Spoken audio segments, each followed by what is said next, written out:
الحمدللہ رب العالمین والعاقبۃ للمتقین والصلاۃ والسلام علی سید الانبیاء والمرسلین نبینا محمد وعلی آلہ واصحابہ اجمعین، اما بعد، اعوذ باللہ من الشیطان الرجیم، بسم اللہ الرحمن الرحیم۔ قربانی سنت طریقے کے مطابق کرنے کا طریقہ کار یہ ہے کہ جانور کو قربان کرنے سے پہلے ضرور کچھ کھلا لیں، پانی پلا دیں۔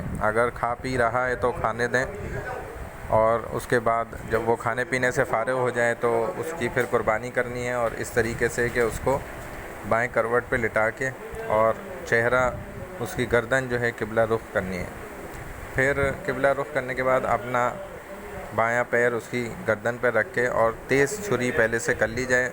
جانور کے سامنے چھری کو تیز نہ کیا جائے، نہ اس کے سامنے جو ہے وہ چھری کو زیادہ دیر دکھایا جائے یا رکھا جائے، تو تیز چھری سے اس کو ذبح کرا جائے۔ ذبح کرتے ہوئے یہ دعا پڑھی جائے: انی وجہت وجہی للذی فطر السماوات والارض حنیفا وما انا من المشرکین ان صلاتی ونسکی ومحیای ومماتی للہ رب العالمین لا شریک لہ وبذلک امرت وانا من المسلمین اللہم منک ولک۔ بسم اللہ اللہ اکبر کہتے ہوئے تیز چھری جانور کے گلے پر پھیر دی جائے۔ ذبح کرنے کے بعد یہ دعا پڑھی جائے: اللہم تقبلہ منی کما تقبلت من خلیلک ابراہیم و حبیبک محمد علیہ الصلاۃ والسلام۔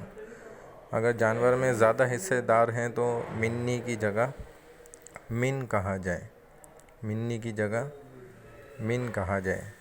اللہ پاک ہمیں عمل کی توفیق عطا فرمائے۔ وآخر دعوانا ان الحمدللہ رب العالمین، والسلام علیکم ورحمۃ اللہ وبرکاتہ۔